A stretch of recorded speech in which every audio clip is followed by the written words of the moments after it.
દોસ્તો તો આપણે બાપ દીકરો આવી ગયા છીએ હવે દવા છાંટવા. તો આપણે ખડની દવા છાંટવાની છે. આપણે બે પ્રકારની દવા લાવ્યા છે, એક છે પન્નામાં અને એક છે વિક્સ સુપર.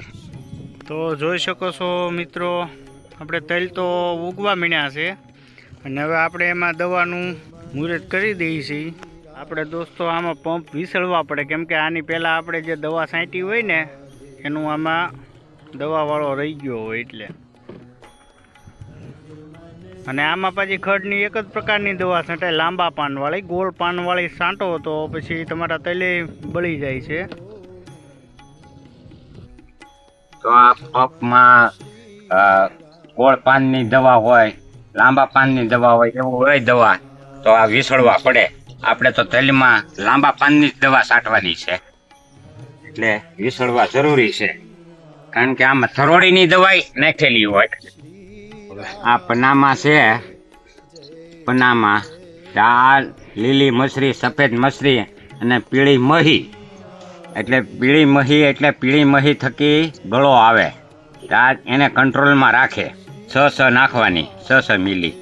વિક્સ ઉપર લાંબા પાનની દવા પ્રવાહી રૂપે આવે એ નાખવાની. વિક્સ ઉપર આનું પ્રમાણ છે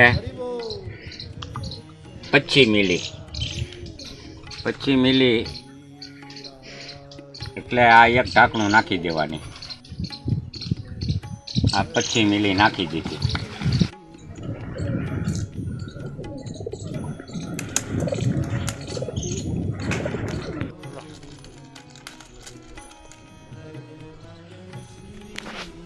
તો હવે મિત્રો આપણે પાણી પંપ ભરી લઈએ. દવા નાખી દીધી છે.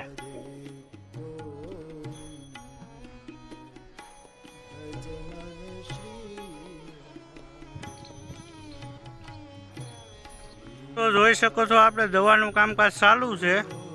આપણે 2 પંપ ઓલરેડી હાશ તો ન છટાઈ રહી, પણ હવે કાલ કદાચ સવારે આવવું પડે. અત્યારે 6 વાગી ગયા છે.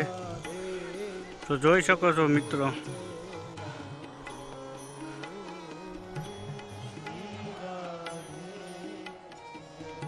આપણે ફાઇનલી 6:30 થઈ ગયા છે.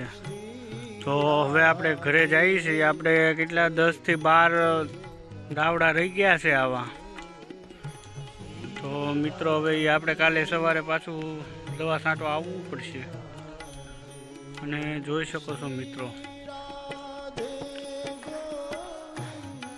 હવે દવા છાંટી દીધી છે. કંઈક થોડીક બાકી રહી ગઈ. હવે કાલે જે આથમી ગયો છે, હવે કરીએ બંધ દવા છાંટવાનું.